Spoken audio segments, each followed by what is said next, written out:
तो बच्चों कल का टॉपिक आप लोग क्लियर है, कोई दिक्कत तो नहीं है जो पढ़ाया गया था? ठीक है, अच्छी बात है। आज आगे बढ़ेंगे। कल आप लोगों को मैंने बताया था कि सिंधु घाटी सभ्यता कैसे प्रकाश में आया था और उसका विस्तार कहाँ से कहाँ तक है, महत्वपूर्ण कौन से महानगर है, और मैंने कुछ नगरों के बारे में डिस्कस किया था कि कहाँ से कौन सी चीजें पाई गई हैं जो कि एग्जाम में पूछती हैं। आज हम इसके बारे में बताएंगे कि जब हड़प्पा सभ्यता का खोज हो जाता है, उद्भव होता है या उसके बारे में पता चलता है, जब ये प्रकाश में आता है, तो यहाँ पे स्टडी करने के लिए बहुत सारे विद्वान यानी कि पुरातत्वविद और इतिहासकार इकट्ठा हो जाते हैं। और उसमें आप जानते हैं कि हमारे यहाँ ब्रिटिशर्स का शासन था या हम इंग्लैंड के देश के रूप में थे।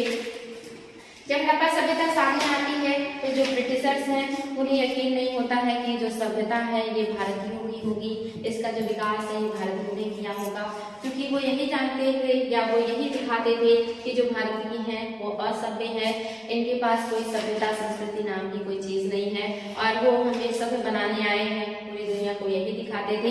लेकिन जब ये सभ्यता सामने आती है तो अंग्रेज आश्चर्यचकित रह जाते हैं और वो ये बात मानने से इनकार करते हैं कि ये भारतीयों की सभ्यता नहीं होगी।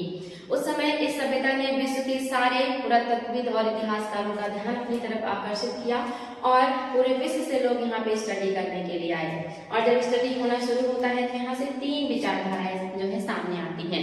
एक थी विदेशी विचारधारा, जिसके जो महत्वपूर्ण मानने वाले थे उसमें थे Mortimer Wheeler, Gordon Childe, Kramer और डी कौशाम्बी और संकालिया। ये लगभग 4-5 जो विद्वान हैं या पुरातत्वविद हैं, इतिहासकार हैं, इन्होंने माना कि जो भारतीय सभ्यता है वो या सिंधु घाटी सभ्यता है वो भारतीयों की नहीं है बल्कि विदेशियों की देन है। और इन्होंने क्या क्या विचारधाराएं दी हैं, ये तो पहली विचारधारा है जो कि विदेशी विचारधारा मानी जाती है, यानी कि मेसोपोटामिया से उद्भव को मानते हैं ये लोग। मेसोपोटामिया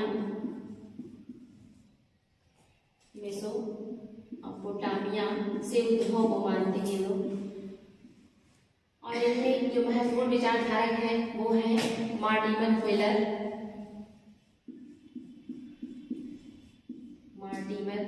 महोदय है। दूसरे जो है वो गार्डन चाइल्ड,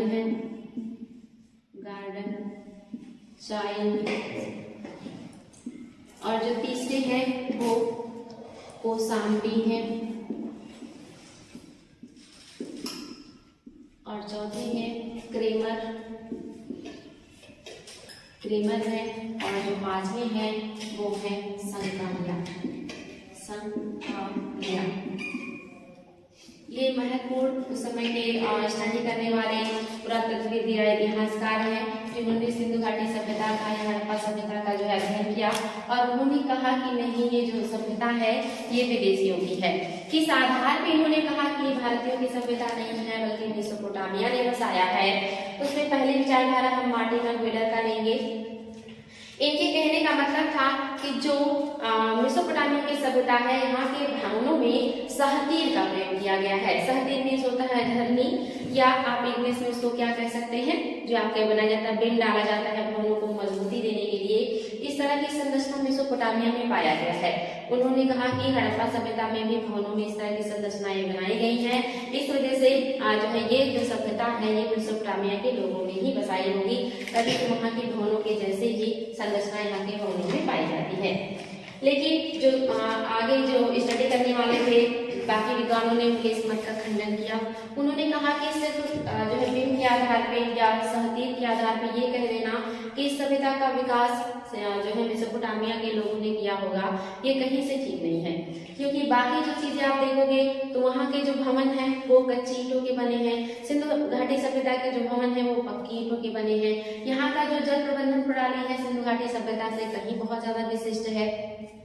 यहाँ का जो घर बनाने का टेक्निक है वो भी सिंधु घाटी सभ्यता से विशिष्ट है। यहाँ का नगर नियोजन, जल प्रबंधन या जो यहाँ की सामाजिक व्यवस्था है, राजनीतिक व्यवस्था है, वहाँ से कहीं से भी मैच नहीं खाता। इस वजह से जो विद्वान हैं वो इनकी बातों का खंडन कर देते हैं।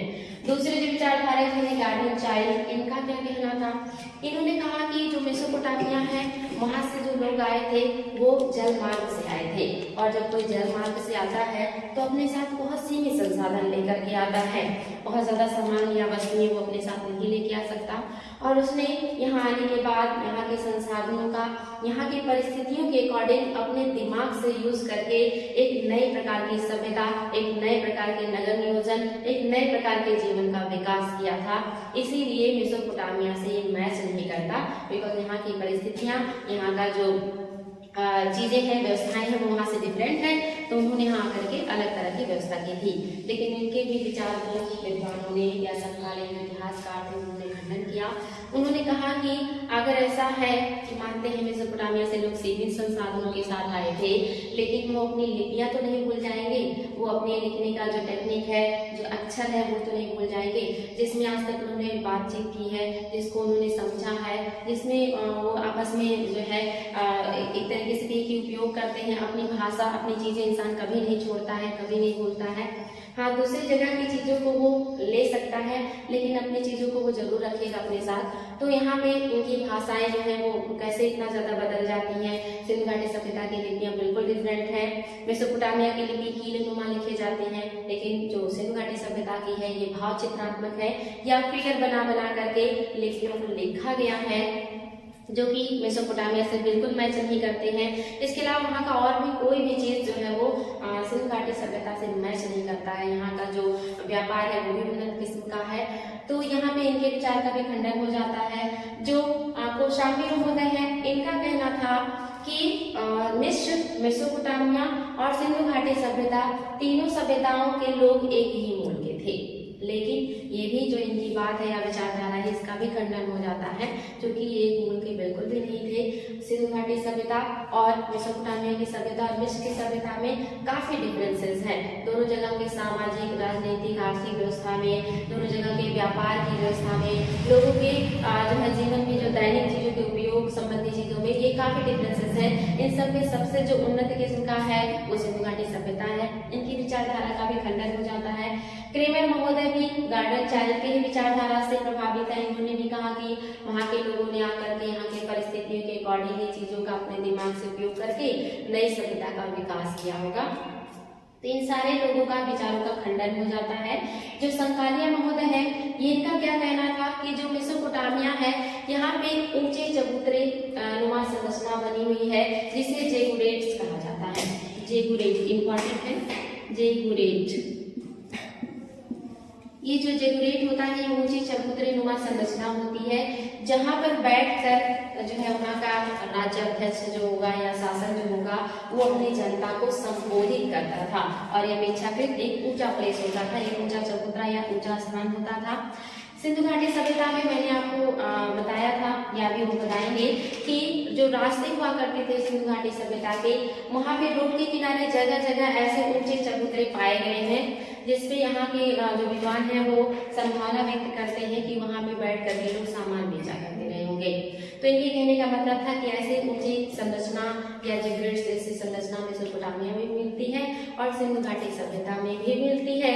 इस वजह से ये दोनों सभ्यताएं जो है मैच करती हैं, और ये मेसोपोटामिया ने ही इसको स्थापित किया होगा। लेकिन इनकी विचारधारा को भी लोग जो है वो सिरे से नकार देते हैं। कुछ विद्वानों का मानना था कि मेसोपोटामिया का उपनिवेश था सिंधु घाटी सभ्यता, लेकिन उस पर भी जो है विचार आता है कि नहीं, कोई भी अपने उपनिवेश को इतना डेवलप कभी नहीं करेगा। पहले वो अपने यहाँ की चीजों को व्यवस्थित करेगा, अपने देश का विकास करेगा।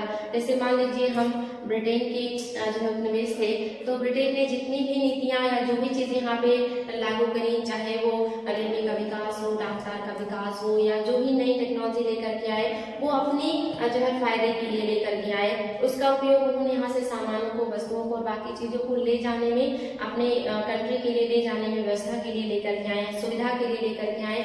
और उन्होंने सारे जो भी उनके वर्क थे वो ब्रिटिश अपने फायदे के लिए किए, भारतीयों के विकास के लिए उन्होंने कुछ भी नहीं किया, बल्कि उन्होंने यहाँ की जो भी व्यवस्थाएं थी उसको डिस्टर्ब किया, उसको खत्म कर दिया या उसको बदल दिया।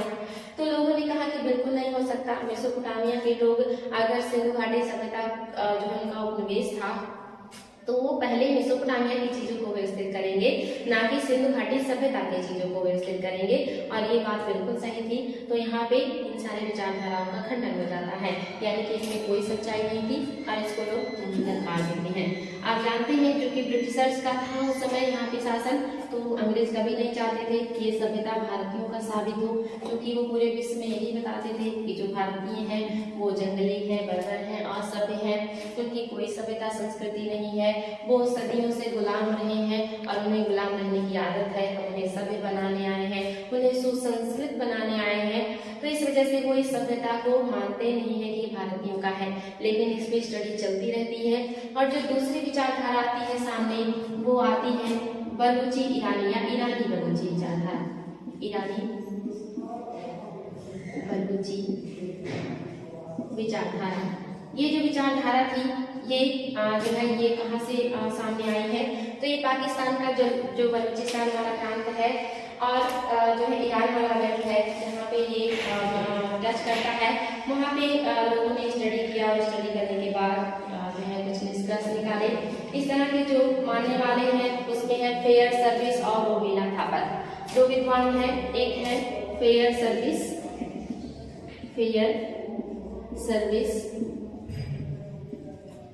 और दूसरे हैं रोमिला थापर।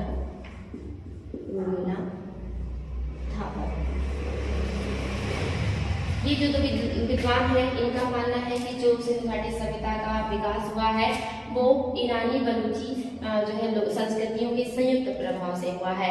और जो फेयर सर्विस महोदय है इन्होंने बलूचिस्तान या ईरान से जो टच वाला पार्ट है वहाँ पे इन्होंने लगभग 20 वर्षों से भी ज्यादा सालों तक स्टडी किया कि एग्जैक्ट कैसे इस सभ्यता का विकास हुआ होगा, क्योंकि पहले जो विचारधारा थी उसको तो लोगों ने खंडन कर दिया था।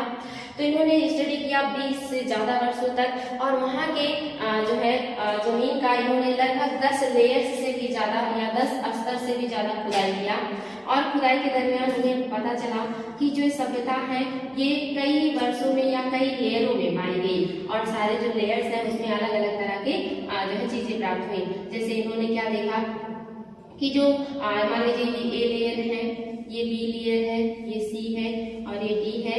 तो इस तरह से उन्होंने कई स्तरों का खुदाई किया और उन्होंने पाया कि जो सबसे निचले वाला लेयर है उसमें जो है जंगल का या जो है पेड़ पौधों का साक्ष्य मिलता है, पेड़ पौधों का साक्ष्य मिलता है। और इससे पता चलता है कि इस समय वहाँ पे जंगल थे, यानी कि इस समय यहाँ पे भी मानव का उद्भव नहीं हुआ है या मानव यहाँ पे नहीं बसा है, जंगल रहे थे। दूसरा जो आता है इसमें जो है कृषि का साक्ष्य मिलता है और अगर कृषि होगा तो जाहिर सी बात है ग्रामीण जीवन होंगे, वहाँ पे लोग अस्थायी निवास करते होंगे। तो यहाँ से कृषि के या ग्रामीण जीवन के विकास के साक्ष्य मिले। जो दूसरा है इसके ऊपर वाला ये उपनगरीय मिला है, यहाँ पे उपनगरीय विकास के साक्ष्य मिले हैं या उपनगरीय स्थिति मिली है।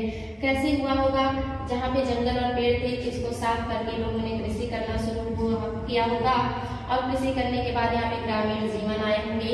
ग्रामीण जीवन में आप जानते हैं सिंधु घाटी जो सभ्यता है यहाँ के लोगों ने सबसे पहले वैज्ञानिक विधि के द्वारा तांबे में टिन मिला करके इन्होंने जो है बनाया था कांसा। और जो कांसा होता है वो तांबे की अपेक्षा काफी मजबूत होता है। मजबूत हो जाने के बाद इस पदार्थ का या इस जो नया धातु बना था इसका उपयोग उन्हें कृषि के उपकरणों में और बाकी चीजों में उपयोग किया, जिससे उत्पादन आदि शेष हुआ, यानी कि जरूरत से ज्यादा उत्पादन हुए और यहाँ से वस्तु विनिमय शुरू हो गया। और इस वस्तु विनिमय के दरमियान धीरे धीरे ये जो ग्रामीण है ये उपनगरों में तब्दील हो गया या परिवर्तित हो गया। यहाँ पे उपनगर का विकास हुआ। यही उपनगर आगे विकास करते करते डेवलप करते करते यहीं से नगरों का विकास हो गया और फिर धीरे धीरे करके नगरीय क्रांति आई। इन्हीं नगरों से फिर महानगरों का विकास हुआ और फिर धीरे धीरे करके सभ्यता जो है वो अलग अलग कारणों से नष्ट हो गई। और नष्ट होने के बाद इसके ऊपर जो है फिर से एक लेयर आ गया और ये नीचे हो गई। इसके ऊपर फिर से जो है जहाँ पे इंसान नहीं थे वहाँ पे जंगलों का विकास हो गया या वीरान हो गया, या बाद में कहीं कहीं जो लोग हैं वो ग्रामीण जीवन निवास करने लगे और बाद में खुदाई के दरमियान पता चला कि नहीं यहाँ पे तो सभ्यता है और जो है इसकी खुदाई के बाद बहुत सारी चीजें सामने आई और यहाँ पे जब उन्होंने स्टडी किया तो उन्होंने एक नई विचारधारा को जन्म दिया। उन्होंने कहा कि इस सभ्यता का विकास ईरानी बलूची विचारधारा से हुआ है और ये जो है क्रमबद्ध तरीके से हुआ है, धीरे धीरे करके डेवलप हुआ है ये संस्कृति। इस विचारधारा को अर्ध सत्य या आधा सही माना गया और फिर जो है इसमें और भी स्टडी जारी रही। स्टडी करने के दरमियान पता चला कि जो इसका क्षेत्रफल है काफी ब्रॉड है।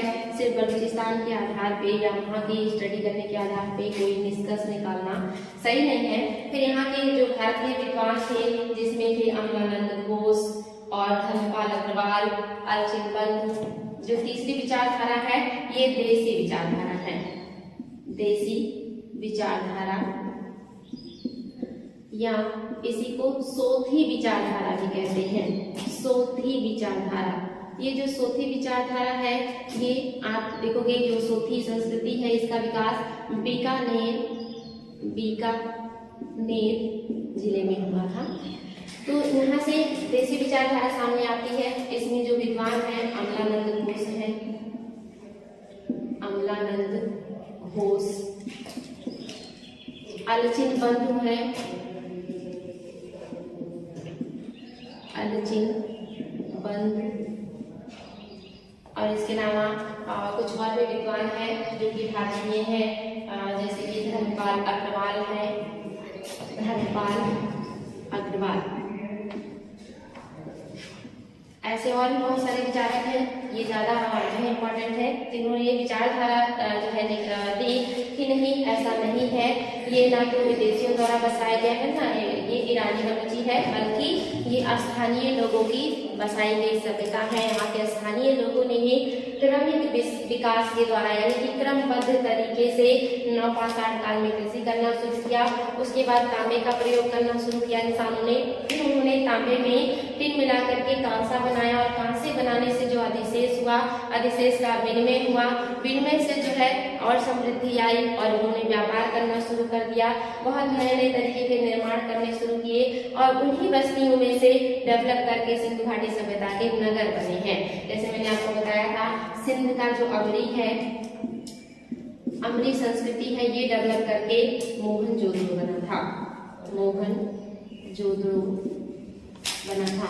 और जो पंजाब का बाड़ा या बाड़ा संस्कृति है, बाड़ा या बाड़ा संस्कृति है, ये डेवलप करके हड़प्पा का रूप लिया था।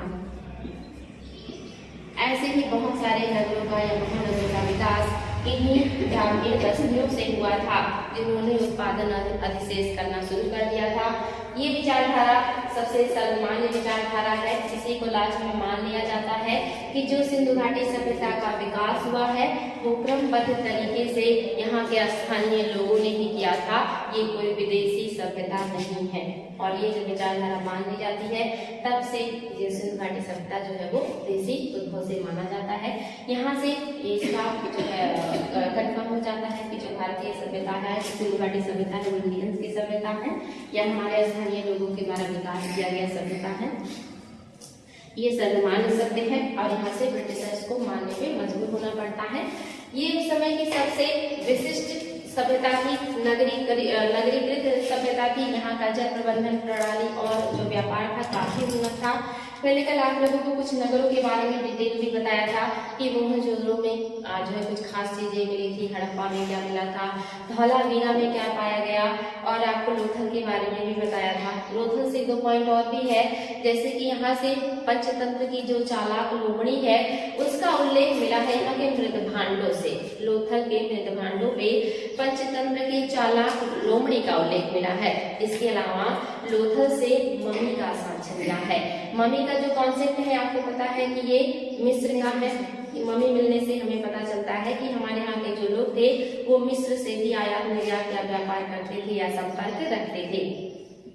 मम्मी क्या होता है, मिस्र के जो लोग थे वो जो है ऐसी चीजों में विश्वास करते थे कि अगर कोई महापुरुष या कोई विद्वान या कोई योद्धा मिस्र में उसकी डेथ हो जाती थी तो वो उसकी बॉडी को संरक्षित रखने के लिए उससे एक प्रकार का रासायनिक लेप लगाते थे और उस लेप को लगाने के बाद बॉडी को सदियों तक सुरक्षित रखते थे। उनका मानना था कि अगर वो बॉडी उनके पास रहेगी तो उस महान मतलब व्यक्ति का या योद्धा का या विद्वान का दोबारा मिस्र में जन्म होगा। और यहाँ की जो देखोगे समाधान पद्धति है या जो दफनाने की पद्धति है सबसे महंगी मानी जाती है, क्योंकि यहाँ पे जो व्यक्तियों का डेड बॉडी होता था उसको दफन तो किया जाता था और उसके साथ में उनके डेली यूज की जैसे खाने की चीजें जो है गहने और इसके अलावा हथियार वाद्य यंत्र और साथ ही कहीं कहीं तो दास और दासियों को या उनके जो नौकर और नौकरानी होते थे उनको भी साथ में दफन करने का साक्ष्य मिला है। इससे पता चलता है कि समकालीन विश्व में जो सबसे महंगा समाधान था वो मिस्र वाले का था, जहाँ से मम्मी का साक्ष्य हमें लोथल से संपर्क या सिंधु घाटी सभ्यता से संपर्क का साक्ष्य मिलता है। तो ये लोथल का बहुत ही इंपॉर्टेंट पॉइंट है, इसको याद रखेंगे आप लोग। इसके अलावा आपने बनावली का नाम सुना होगा जो हरियाणा में है। ये सिंधु घाटी सभ्यता के महानगरों में से एक है। यहाँ से जो है हल्के प्रकृति का खिलौना मिला हुआ है, हल्की आकृति का खिलौना मिला हुआ है। लेकिन यहाँ का जो जल प्रबंधन प्रणाली है और जो नगर व्यवस्था है वो बहुत अच्छा नहीं है। यहाँ पे उतनी बढ़िया व्यवस्था नहीं की गई थी जल की और नगर की व्यवस्था। और आप देखोगे जो आपका आलमगीरपुर है उत्तर प्रदेश का, यहाँ से बहुत कुछ खास चीजें नहीं मिली है, लेकिन यहाँ से चकला मिला है रोटी बनाने का। सुकांगेडोर जो आपका सिंधु घाटी सभ्यता का सबसे पश्चिमी छोर पे स्थित है, ये प्राकृतिक यहाँ का जो नगर दुर्ग है वो एक प्राकृतिक चट्टान पे बना हुआ है और यहाँ से राख मिले हैं, यहाँ से तांबे के हथियार मिले हुए हैं, यहाँ से और भी बहुत सारी चीजें मिली हैं। लेकिन जो सबसे ज्यादा इम्पोर्टेंट है ये दास नदी के किनारे है, ये एक बंदरगाह नगर है और ये सबसे पश्चिमी छोर पे बलूचिस्तान में पड़ता है। इसके अलावा यहाँ के और भी कुछ महत्वपूर्ण नगर है जैसे कि कुड़ाल हरियाणा का क्षेत्र है। कुड़ाल ये बस्ती मिला है हरियाणा में और यहाँ से चांदी के 2 मुकुट प्राप्त हुए हैं। एग्जाम में पूछा है ये कि चांदी के 2 मुकुट कहाँ से प्राप्त हुए हैं, तो ये कुड़ाल से प्राप्त हुए हैं। इसके अलावा हरियाणा में राखीगढ़ी भी है जिसका क्षेत्रफल अभी सबसे ज्यादा निकल के सामने आ रहा है और ये सबसे बड़ी जो है नगर बन जाएगा। अगर आप देखोगे कि ये नया अपडेट होगा तो सबसे ज्यादा क्षेत्रफल वाला जो एरिया होगा वो राखीगढ़ी का हो जाएगा। ये भी हरियाणा में घग्गर नदी के किनारे है। तो ये आपके जो है कुछ खास पॉइंट्स थे जो यहाँ के नगरों से संबंधित थे, जिसको मैंने आप लोगों को कल काफी कुछ डिस्कस भी किया था। इसके अलावा आज मैं आप लोगों को यहाँ के नगर प्रबंधन के बारे में बताऊंगी कि यहाँ का नगर प्रबंधन कैसा था। मैंने आपको बताया था कि यहाँ पे जो सिक्के पाए गए हैं, जो मोहरे पाए गए हैं वो वर्गाकार हैं और आयताकार हैं। जो वर्गाकार मोहरे हैं उन पे जानवरों का चित्र भी बना हुआ है, प्लस जो है वो लिपियां भी यहाँ पे खुदी हुई है। और इसके अलावा यहाँ पे जो है जितनी भी आप देखोगे जो वर्गाकार है उस पे किसी न किसी जानवर का जो है वो चित्र बनाया गया है। लेकिन जो आयताकार है इन पे सिर्फ लिपियां ही खुदी हुई हैं, इन पे जो है जानवरों का चित्र नहीं प्राप्त होता है। उस समय के लोग मोहरों का प्रयोग इस तरह से करते रहे होंगे।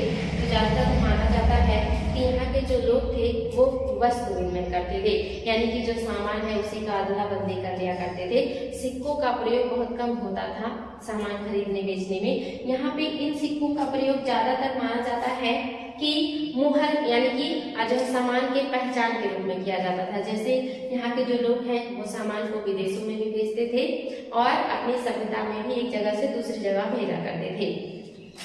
यहाँ पे क्या करते थे, सामान को पैक कर देते थे। सामान को पैक करने के बाद उस पर गीली मिट्टी का लगा देते थे लेप, और उस गीली मिट्टी पे इन मुहरों से छाप लगा देते थे या ठप्पा लगा देते थे और उसको सूखने के लिए छोड़ देते थे और वो जो है मुहर बंद हो जाता था, पैक हो जाता था।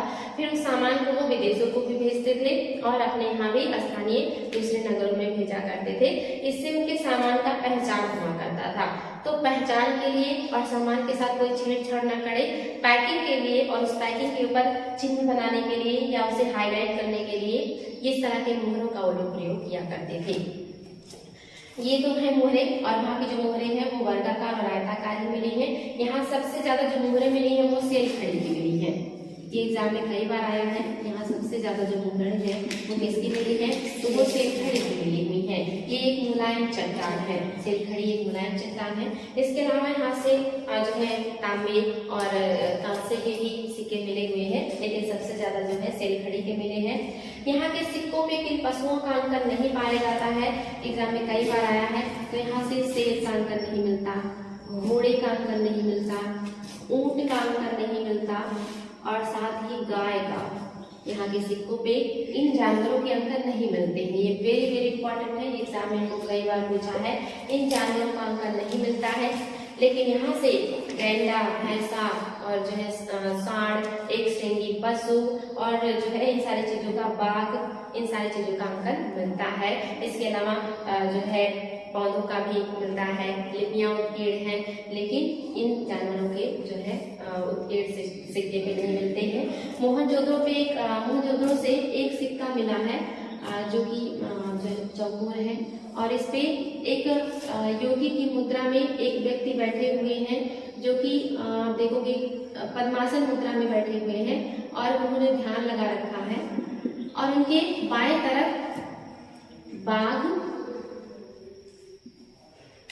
जो है वो बाघ है और हाथी है। हाथी और बाघ बाएं तरफ बने हुए हैं और जो दाएं तरफ बने हुए हैं वो गैंडा है और भैंसा है। एग्जाम में बहुत पूछता है। बाएं तरफ बाघ और हाथी है, दाएं तरफ गैंडा और भैंसा है। जिस चबूतरे पे वो बैठे हुए हैं उसमें दो तरफ से जो है मोर बने हुए हैं। यहाँ पे मोर बना हुआ है और उसके सामने चबूतरे के नीचे जो है दो हिरन हैं। दो हिरन जो है बैठे हुए दिखाए गए हैं, वो दोनों एक दूसरे की तरफ फेस किए हुए हैं। ये बहुत ही इम्पोर्टेंट है, ये बहुत बार पूछा हुआ है कि जो मिला हुआ आकृति उसमें बाएं तरफ कौन से जानवर है और दाएं तरफ कौन से जानवर है। तो अक्सर ये चेंज करके पूछ लेते हैं, बच्चे कंफ्यूज हो जाते हैं। या फिर ये पूछेंगे कि जो मोहरें मिली हैं और जो मोहर है उस पे जो पशु पाए गए हैं इनमें से कौन सा पशु नहीं है, तो क्या करेंगे, बाघ की जगह पे शेर लिख देंगे। और यहाँ पे बच्चे कंफ्यूज हो जाते हैं कि शेर और हाथी ही रहा होगा, लेकिन शेर का साक्ष्य यहाँ की मोहरों पे नहीं मिला है बल्कि मेसोपोटामिया के मोहरों पर मिला है। वेरी वेरी इंपॉर्टेंट, मेसोपोटामिया के मोहरों पे मिला है शेर का अंकन। सिंधु घाटी सभ्यता के मोहरों पर शेर का अंकन नहीं पाया गया है। ठीक है, ये आप लोग बिल्कुल कंफर्म रहिएगा। और ये बाएं दाएं कौन से जानवर है, सामने पट्टिका पे कौन से जानवर बना है, सामने चबूतरे के कौन से जानवर बैठे हुए हैं, ये सारी चीजें आप लोग क्लियर रखिएगा, बहुत ही इंपॉर्टेंट है, वेरी वेरी इंपॉर्टेंट। इसके अलावा यहाँ पे जो समाज है, सामाजिक व्यवस्था के बारे में बात करेंगे। ये हो गया बच्चों, यहाँ का जो समाज है माना जाता है कि यहाँ का जो समाज है वो 4 भागों में बटा हुआ है। एक है पुरोहित वर्ग, योद्धा वर्ग, व्यापारी वर्ग, कृषक और श्रमिक वर्ग। पहला जो है योद्धा वर्ग, दूसरा है पुरोहित वर्ग, तीसरा है व्यापारी और शिल्पी, और चौथा है यहाँ पे माना जाता है कहीं कृषक मिलता है और कहीं पे मजदूर मिलता है। कृषक, मजदूर 4 भागों में बटा हुआ माना जाता है। क्योंकि यहाँ का जो नगर नियोजन है, जो नगर प्रबंधन प्रणाली है, उसको जरूर किसी ने किया होगा, व्यवस्थित किया होगा या उसके प्रशासन को जरूर कोई देखता रहा होगा। क्योंकि यहाँ का जो नगर है, यहाँ पे भवन, सड़कें और नालियाँ एक साथ बनाई गई हैं। जैसे वर्तमान में होता है, लोग भवन बना लेते हैं, फिर उसके पास नालियाँ और सड़कें बनाते हैं, तो बहुत अव्यवस्थित रहता है, उतने अच्छे से नहीं हो पाता है। लेकिन सिंधु घाटी सभ्यता के लोगों ने नगर का जो नियोजन किया है, वहाँ पे भवन, सड़कें और नालियाँ एक साथ बनाई हैं। तो इतनी खूबसूरत व्यवस्था को बनाने वाला या उस पर नियंत्रण करने वाला योद्धा वर्ग जरूर रहा होगा। दूसरा है पुरोहित वर्ग, पुरोहित का आवास मिला हुआ है, पुरोहित का आवास मिला हुआ है सिंधु घाटी सभ्यता से, लेकिन मंदिर का साक्ष्य यहाँ से नहीं मिला है। वेरी वेरी इंपॉर्टेंट, यहाँ से मंदिर का साक्ष्य नहीं मिला है। पुरोहित का आवास तो मिला है लेकिन मंदिर का साक्ष्य नहीं मिला हुआ है। बहुत ही इंपॉर्टेंट है, इस बात को याद रखेंगे। तीसरा है व्यापारी और शिल्पी वर्ग। जो व्यापारी और शिल्पी वर्ग है यहाँ का बहुत ही फेमस है। इन्हीं की वजह से नगरीय सभ्यता का एक तरह से कह सकते हैं कि विकास हुआ है। इन्होंने ही नगरीय सभ्यता का विकास किया, सिंधु घाटी सभ्यता का इतना उन्नत विकास हुआ है। तो कहीं ना कहीं इसमें व्यापारियों और शिल्पियों का बड़ा रोल है। इन्होंने भारत के अंदर यानी कि सिंधु घाटी सभ्यता में भी एक स्थान से दूसरे स्थान पे सामान को आयात निर्यात किया है। इन्होंने विदेशों से भी सामान को जो है खरीदा बेचा है। मेसोपोटामिया जैसे सभ्यताओं में इन्होंने बहुत जो है बेहतरीन जो एक तरीके से कहेंगे कि व्यापार किया है। व्यापार जो था वो सिंधु घाटी सभ्यता के पक्ष में था, यानी कि यहाँ के लोगों को ही ज्यादा फायदा रहता था। यहाँ के लोग ही प्रॉफिट में रहते थे, फायदे में रहते थे। जो व्यापार है वो इन्हीं के पक्ष में है, सिंधु घाटी सभ्यता के लोगों के पक्ष में है। सिंधु घाटी सभ्यता का जो कपास है उसको जो ईरानी है वो जो है सिंदर कहते थे, क्योंकि जो विश्व को कपास के उत्पादन से या कपास से निर्मित कपड़े के व्यवस्था से सिंधु घाटी सभ्यता के लोगों ने ही परिचित कराया था। इसीलिए जो ईरानी है वो लोग इसको जो है सिंदर कहा करते थे। चौथा जो है कृषक और मजदूर है। इस सभ्यता के विकास में जो आधार है, जो आधार का काम किया है वो इन्हीं लोगों ने किया है और ये सबसे ज्यादा संख्या में थे। एग्जाम में पूछा गया है कि सबसे ज्यादा संख्या में यहाँ कौन से वर्ग पाए गए हैं, तो आपको पता है यहाँ से जो है कृषक और मजदूर वर्ग मिले हैं। क्योंकि किसी भी नगर के विकास के लिए ग्रामीण जो है उत्पादन का बहुत ही जरूरत होता है, बहुत बड़ा रोल होता है। और जो भी होता है उस समय का शिल्प उद्योग वो ग्रामीण चीजों से उत्पादित कच्चे माल में ही आधारित होता है और इसके बगैर नगर का विकास संभव ही नहीं है। क्योंकि जो नगर है इनको खाद्यान्न, इनको उद्योग में उत्पादित करने के लिए वस्तु में या चीजों का जो निर्यात या जो उपलब्धता मिलती है वो इन्हीं लोगों की वजह से मिलती है। तो सबसे ज्यादा संख्या में ये पाए गए हैं। एक और भी क्वेश्चन यहाँ से बनता है कि सबसे ज्यादा सिंधु घाटी की सभ्यता के लोगों ने कांसे के हथियारों का या चीजों का प्रयोग किया था या तांबे का प्रयोग किया था। सबसे ज्यादा कौन से जो है तरीके से धातु का प्रयोग सिंधु घाटी सभ्यता के लोगों ने किया होगा। तो यहाँ पे बच्चे कंफ्यूज हो जाते होंगे, लगता है कि कांसे का उत्पादन किया था तो सबसे ज्यादा कांसे का ही लोगों ने उपयोग किया होगा, लेकिन ऐसा नहीं है। यहाँ से तांबे के ज्यादा उपयोग के साक्ष्य मिले हैं, क्योंकि कांसा बनाने के लिए जो टिन होता है वो अफगानिस्तान और ईरान से आयात किया करते थे, ज्यादातर अफगानिस्तान से आयात करते थे। तो आयातित वस्तुएं महंगी होती है तो इनका कम उपयोग होगा, लेकिन जो तांबा है वो इन्हें खेकड़ी के खान से ही प्राप्त हो जाता था और उसका इन्होंने ज्यादा उपयोग किया है। सोना ये कोलार के खान से कर्नाटक से प्राप्त करते थे। कीमती जो लकड़ियां और पत्थर है ये काठियावाड़ गुजरात के क्षेत्र से प्राप्त करते थे। विदेशों से बहुत सारे सामान आयात करते थे, जैसे लाजवर्ड मणि हो गया, टीन हो गया, तांबा भी, चांदी, ऐसी चीजों को ये विदेशों से भी आयात किया करते थे। तो ये इनकी व्यापार व्यवस्था थी। प्रशासनिक या सामाजिक व्यवस्था में आप देखोगे आपको बार बार ये वर्ड मिलता होगा, यहाँ पे मात्र सत्तात्मक व्यवस्था थी, मात्र सत्तात्मक व्यवस्था थी। लेकिन ये वर्ड बहुत सटीक नहीं है, सही नहीं है, क्योंकि जो मात्र सत्तात्मक होता है इसमें क्या होता है कि जो वंश परंपरा होती है वो माता के नाम पे चलती है, पीढ़ी दर पीढ़ी माँ के नाम पे वंश परंपरा चलती है या उसमें माँ का जो है अहम रोल होता है। लेकिन ऐसा कहीं से प्रमाणित नहीं हुआ कि जो सिंधु घाटी सभ्यता का वंश परंपरा था वो माता के नाम पे चलता था। हाँ, इसे जो है मातृ प्रधान कहना ज्यादा सही होगा, मातृ प्रधान जो है सभ्यता कहना ज्यादा सही होगा, क्योंकि यहाँ से ज्यादातर जो मृद मूर्तियां प्राप्त हुई हैं, मृद मूर्तियां वो महिलाओं की मिली है और महिलाओं की जो मूर्तियां मिली है वो ज्यादातर पूजा गया है उनको, यानी कि महिलाएं जो है मूर्तियां जो है महिलाओं की ज्यादा मिली है और उनका पूजा करने का साक्ष्य मिला है, यानी कि उनकी पूजा की जाती थी। क्योंकि जो मूर्तियां हैं उनमें आगे काली लगा हुआ है। जब भी हम किसी मूर्ति या किसी चीज के सामने दिया जलाते हैं तो क्या होता है, वहां से धुएं से काला हो जाता है। तो जो मूर्तियां मिली है, ज्यादातर जो मूर्तियां हैं उनपे काली लगे हुए हैं। इससे पता चलता है कि जो महिला मूर्तियों की पूजा यहाँ पे ज्यादा हुआ करती थी, यानी कि जो यहाँ की समाज है यहाँ पे महिलाओं को ज्यादा सम्मान मिला था, ज्यादा उनको जो है वैल्यू किया जाता था। इसीलिए इसे हम मातृ प्रधान सभ्यता कह सकते हैं। मातृ प्रधान शब्द इनके लिए ज्यादा सही होगा।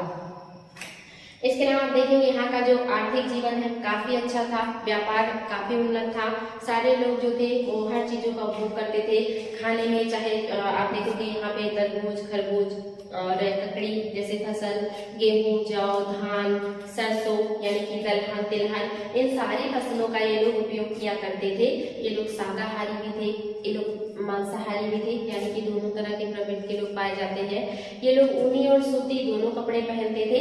तो यहाँ का जो एक तरीके से कहिए कि आर्थिक व्यवस्था है या आर्थिक स्थिति है वो काफी उन्नत है, जिससे उत्पादन होता है। हम विदेशों को कपड़े, अनाज, हाथी दांत के बने हुए वस्त्र, ऐसे बहुत सारी चीजें विदेशों को सप्लाई करते हैं। जैसे हाथी दांत का जो है ये पूरा का पूरा हाथी दांत मिला हुआ लोथल से, हाथी दांत का पैमाना मिला हुआ है लोथल से, जो कि बहुत ही इंपॉर्टेंट है, एग्जाम में आया भी है कि हाथी दांत का पैमाना या स्केल या पटरी कहाँ से मिला है, तो लोथल से मिला है। और सीप का पैमाना या पटरी ये मिला है मोहनजोदड़ो से। ठीक है, ये बहुत इंपॉर्टेंट पॉइंट है। और इसके अलावा आप यहाँ के धार्मिक जीवन के बारे में देखेंगे। धार्मिक जीवन जो है ये सिंधु घाटी सभ्यता का, यहाँ पे ये लोग जो है अंधविश्वासी नहीं है, ये लोग आडंबर में विश्वास नहीं करते हैं। कल बच्चे ने कमेंट किया था, वहाँ पे पूछा था कि क्या यहाँ पे अंधविश्वास जैसी चीजें पाई जाती हैं, तो क्या यहाँ पे मूर्ति पूजा होती है, तो सही है, यहाँ पे मूर्ति पूजा होता है। शिव, पशुपति शिव की पूजा का साक्ष्य मिला है। यहाँ से लिंग और योनि की पूजा का साक्ष्य मिला है। यहाँ से जो है आप देखोगे मात्र जो मूर्तियां हैं उनका पूजा का साक्ष्य बड़े पैमाने में मिला है। इसके अलावा ये लोग वृक्ष पूजा भी करते थे, खास करके पीपल का। इसके अलावा ये लोग नाग पूजा करते थे। इनके घरों के दरवाजे पे जो है नाग की आकृति खुदी हुई इस तरह से या बनी हुई मिली है, चित्र मिले हुए हैं, नाग के जो है चित्र बने हुए हैं। इसके अलावा ये लोग स्वास्तिक का भी निर्माण करते थे, जो कि सूर्य पूजा का प्रतीक है या शुभ का प्रतीक है या समृद्धि का प्रतीक है। स्वास्तिक का भी ये लोग पूजा करते थे। ये लोग चक्र जैसे प्रतीक का भी जो है बनाया करते थे। इस तरह के लोग सिंबल भी बनाया करते थे। और ये जो है पत्थरों की पूजा भी करते थे। शायद ये जो है पत्थरों में थोड़ा बहुत ये जो है एक तरीके से कह सकते हैं कि थोड़ा बहुत यहाँ पे अंधविश्वास है। ये डरते हैं, इन्हें लगता है कि हाँ पत्थरों की पूजा करनी चाहिए, उसमें बुरी आत्माओं का निवास होता है, तो थोड़ा बहुत ही पूजा करते हैं पत्थरों का भी। और इसके अलावा यहाँ से ताबीज भी मिला हुआ है, जिससे लगता है कि ये थोड़ा जरूर ही विश्वास करते होंगे अंधविश्वास में, लेकिन ये बहुत ज्यादा अंधविश्वासी नहीं है। ये सुंदरता से ज्यादा उपयोगिता को वरीयता देते हैं, उपयोगी चीजों पे ज्यादा ध्यान देते हैं। ये सुंदरता में और आडंबर में कम विश्वास करते हैं। यहाँ के लोग ज्यादा आडंबर प्रेमी नहीं है। दूसरा है यहाँ के लोग युद्ध प्रेमी भी नहीं है। इन्हें व्यापार करने में या कृषि करने में या अपने चीजों को उन्नत करने में ज्यादा इंटरेस्ट है।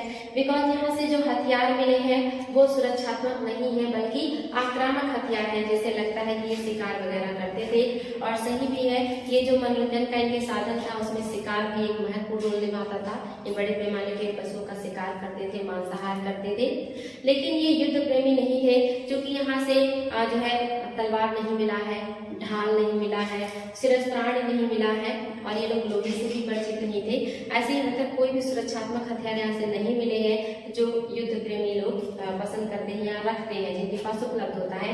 यहाँ से ज्यादातर आक्रामक हथियार मिले हैं, जिससे अंदाजा लगता है कि शिकार में इन हथियारों का उपयोग करते रहे होंगे।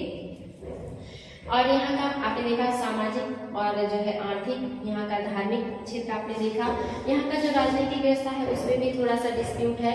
उसमें कुछ लोगों का मानना है कि जो शासन है वो पुरोहित वर्ग का जो है था, कुछ जो है विद्वानों का मानना है कि नहीं, जो शासन था उसपे जो है योद्धाओं का शासन था। कुछ मानते हैं कि नहीं, यहाँ का जो शासन था वो दासों के हाथ में था, और जो है कुछ लोग मानते हैं कि नहीं, या मोस्टली जो ज्यादातर मान्यता निकल के सामने आई कि यहाँ का जो प्रशासन था वणिक या व्यापारी वर्गों के हाथों में था।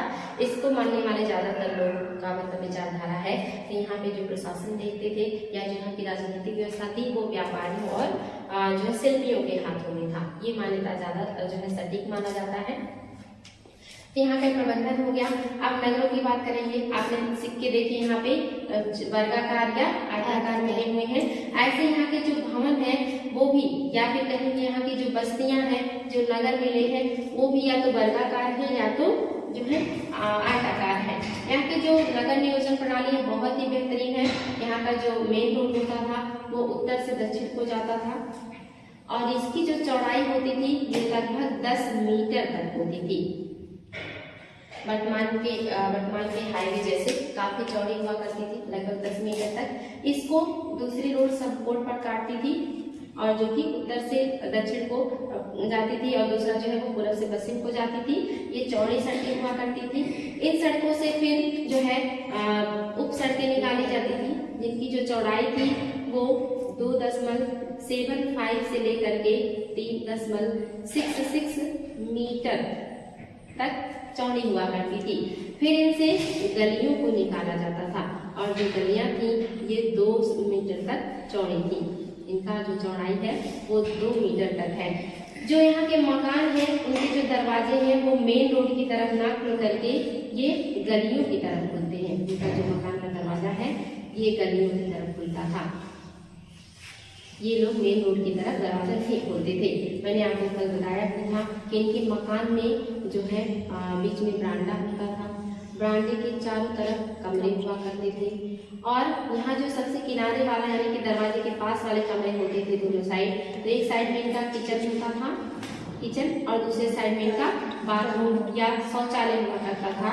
और इन रोड के किनारे पर जो है नालियाँ हुआ करती थी और ये नालियाँ इन रोड से मिली होती थी और ये नालियाँ फिर जो है इस तरह से रोड के किनारे किनारे जो और चौड़ी नालियाँ होती थी, यानी कि घरों की नालियाँ गलियों की नालियों से, गलियों की नालियाँ जो सब रोड होते थे उसकी नालियों से, और वो नालियाँ फिर मेन रोड की नालियों से मिल जाते थे। और ये नालियाँ जो है जो बड़े बड़े चौड़े चौड़े नालियाँ होते थे उनके माध्यम से शहर के बाहर निकल जाते थे और यहाँ पे जो गड्ढा और तालाब होता था उसमें पानी को स्टोर कर लिया जाता था। ये जो नालियाँ होती थी इनको इनके पक्की गाड़ी का साथ मिला हुआ है और साथ में इनको ढका भी गया है। इन नालियों में जगह जगह पे मेन होल या नरमुखे बनाए गए हैं। और इन नरमुखों को या मेन होल को जो है ढक्कन से ढका गया है और ये जो नालियाँ हैं इन्हें स्लोप दिया गया है। जो पानी होता था वो इन घरों से निकलता था और बहुत आसानी से बहते हुए बाहर चला जाता था और इन गड्ढों में इकट्ठा हो जाता था। हाँ, तो जो ये जल है ये बहुत आसानी से निकल जाता था और एक तालाब में इकट्ठा होता था। नाली में स्लोप होने की वजह से जो जल है वो कहीं एकत्रित नहीं होता था और बहुत आसानी से बाहर आ जाता था। इन नालियों में जगह जगह मेन होल्स बनाए गए हैं और अगर यहाँ पे जो है कचड़े इकट्ठा होते थे तो इनके ढक्कन को हटा करके कचड़े को समय समय पे निकाल दिया जाता था और नाली कभी बंद नहीं होती थी। बहुत ही बेहतरीन व्यवस्था थी ये। और यहाँ से जाकर के जो भी कचरा और अवसाद इस तालाब में या गड्ढे में इकट्ठा होता था उसको भी समय समय पर बाहर निकाल दिया जाता था और उसको निकाल करके खेतों में छिड़काव कर दिया जाता था या डाल दिया जाता था, जो कि खाद का काम करता था और खेत जो है वो उर्वर हो जाया करते थे। और ये गड्ढा फिर से जो है गहरा हो जाता था और ये जो पानी है ये निकलती रहती थी। बहुत ही अच्छा व्यवस्था था यहाँ का। आप देखोगे कि जो रोड है इन रोड के किनारे जगह जगह जो है डस्टबिन के रूप में गड्ढे बनाए गए थे। अगर मुसाफिर जो आते जाते थे वो जो भी कचरे होते थे वो इन्हीं गड्ढों में डाल देते थे। गड्ढा इसलिए बनाते थे क्योंकि जो कचरा है वो रोड पे बिखरेगा तो उन गड्ढों में कलेक्ट होता रहता था और फिर उन गड्ढों से कचरे को निकाल करके फेंक दिया जाता था। इसके अलावा यहाँ पे जगह जगह पे चबूतरे, जिसको मैंने अभी आप लोगों को डिस्कस किया था, चबूतरे जिसको जेगुरेट्स कहते हैं, जेगुरेट, ये पाए गए हैं।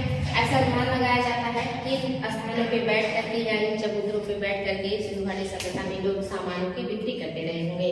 जैसे आजकल रोड के किनारे ठेले लगा करके लोग सामान को बेचते हैं, संभवतः ऐसे ही इन चबूतरों का उपयोग सामान बेचने के रूप में किया जाता रहा होगा।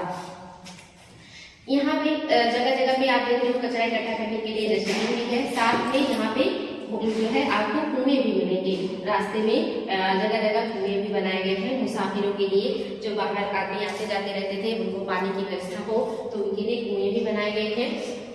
यहाँ पे निजी जल प्रबंधन प्रणाली में यानी कि मकानों के अंदर सेपरेट कुएं हैं और सार्वजनिक जल प्रबंधन प्रणाली में तो मकानों के बाहर भी कुएं या रोड के किनारे भी कुएं बनाए गए हैं जहाँ से लोग पानी को जो है पी सकते थे रास्ते में आने जाने के टाइम में।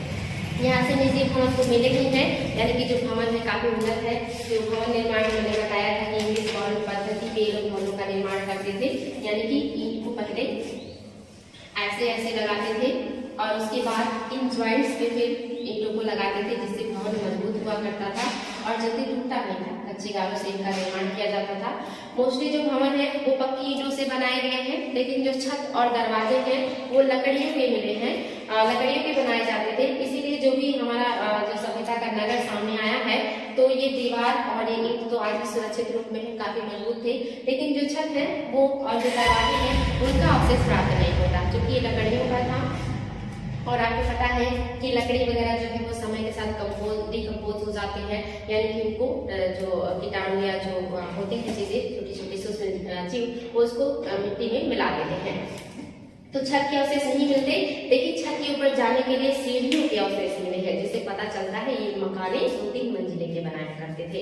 इन्होंने जो है मोस्टली आप देखोगे महानगरों में जल जो है सबके पास सेपरेट जल की व्यवस्था है। और इसके अलावा जो आप देखोगे सार्वजनिक भवन भी मिले हैं, जैसे कि आपने देखा होगा अन्नागार मोहनजोदड़ो का काफी बड़ा मिला है, स्नानागार मिला है, सभा भवन मिला है मोहनजोदड़ो से, पुरोहित आवास मिला है मोहनजोदड़ो से, और यहाँ से और भी बहुत सारी इमारतें मिली हैं। तो सार्वजनिक भवन भी है, निजी भवन भी है, सार्वजनिक जल प्रबंधन प्रणाली है और निजी जल प्रबंधन प्रणाली है। यहाँ के जो घर है ये यहाँ पे स्तंभों का जो है बहुत कम प्रयोग किया गया है, लेकिन जो भी स्तंभ बनाए गए हैं वो स्तंभ भी या तो वर्गाकार है या आयताकार है, गोल स्तंभ यहाँ से नहीं पाए गए हैं। तो यहाँ का जो लोग हैं उन्हें वर्गाकार और आयताकार चीजें ज्यादा बनाने में इंटरेस्टेड है। जैसे आप देखोगे यहाँ के मोहरे भी वर्गाकार और आयताकार है, यहाँ के स्तंभ भी वर्गाकार और आयताकार है, यहाँ के जो नगर नियोजन है, नगर का संरचना भी वर्गाकार और आयताकार है। यहाँ से गोल चीजों का ज्यादा उपयोग नहीं किया गया है, वर्गाकार और आयताकार चीजों का इन्होंने ज्यादा उपयोग किया है। इन्होंने मिट्टी के बर्तन भी बनाए हैं, मिट्टी के बर्तन में इन्होंने गोल करके रखा है। ऊपर के जो एरिया होता है, यानी कि जैसे आप देखोगे ये कोई मिट्टी का बर्तन है और उसमें जो ऊपर का होता है, यानी कि ऊपर का हिस्सा एक तरीके से ऐसे बना होता है और उन्होंने यहाँ पे और यहाँ पे होल कर रखा है। और इसमें संभवतः उन्होंने इसको रस्सी बांध करके ये टांग दिया करते थे, ताकि जो जीव होते हैं जैसे कुत्ते बिल्ली ये इनको ना नुकसान पहुंचाए या ना उनको खा पाए, सुरक्षित रखने के लिए ये इसको टांग दिया करते थे। इस तरह से इनके यहाँ बहुत सारे मिट्टी के बर्तन मिले हैं, जिनपे ज्यामितीय डिजाइन भी है, जिनमें पशुओं का भी डिजाइन है। ऐसे ही मृदभांड में चालाक नमूने का अंकन है। तो यहाँ के जो मृदभांड है काफी खूबसूरत है। ये रेड कलर से कलर किए जाते थे और उस पर ब्लैक कलर से डिजाइनिंग की जाती थी, और उस डिजाइनिंग में ज्यामितीय विधि का भी उपयोग किया गया है और प्लस पशुओं और पक्षियों और पेड़ पौधों का भी जो है चित्रांकन किया गया। बहुत ही खूबसूरत है यहाँ के मृदभांड और यहाँ के जो भी मिट्टी की चीजें हैं। इसके अलावा आप देखोगे यहाँ के जो लोग हैं ये मिट्टी के बर्तन के साथ साथ मिट्टी की मूर्तियां भी बनाते हैं। इसके अलावा ये लोग धातु की मूर्तियां भी बनाते हैं। इसके अलावा ये लोग पत्थर की भी मूर्तियां बनाते हैं। तो यहाँ का जो शिल्प है बहुत ही उन्नत है। और जो है आपको बताएंगे कि कैसे मिट्टी के ये लोग किस विधि के द्वारा मिट्टी की चीजें बनाते हैं, कौन सी विधि का प्रयोग करके ये जो है धातुओं की चीजें बनाते हैं, और किस विधि के द्वारा ये लोग जो है पत्थर की मूर्तियां बनाते हैं। इन्होंने इसमें भी बहुत साइंटिफिक विधि का प्रयोग किया है, बहुत वैज्ञानिक विधि का प्रयोग किया, बहुत खूबसूरत जो है मूर्तियां बनाई हैं। और जो है यहाँ पे जो आप देखोगे कांसे की जो नर्तकी की मूर्ति मिली है, इस तरह की ऐसी बहुत सारी चीजें मिली है जो सबसे उन्नत किस्म की जो है कि धातु का उद्योग था। इसके अलावा भी बहुत सारे बचे आगे बहुत सारा सिलेबस पार्ट है, आगे इसके बारे में आगे जो है डिटेल करेंगे। अभी पतन बचा है और यहाँ के उद्योगों के बारे में थोड़ा और आप लोगों को बताएंगे। बाकी जो भी पॉइंट्स बचे हैं उसको नेक्स्ट डे क्लियर कर देंगे। अगर यहाँ पे कोई प्रॉब्लम है, यहाँ तक समझने में आप लोगों को कोई दिक्कत हुई हो तो आप लोग क्वेश्चन कर सकते हैं, और अगर कोई प्रॉब्लम नहीं है तो कोई दिक्कत नहीं है। अगले दिन जो भी चीजें हैं उसको कंप्लीट करके और आप लोगों को ये खत्म कर देंगे। ठीक है, किसी को प्रॉब्लम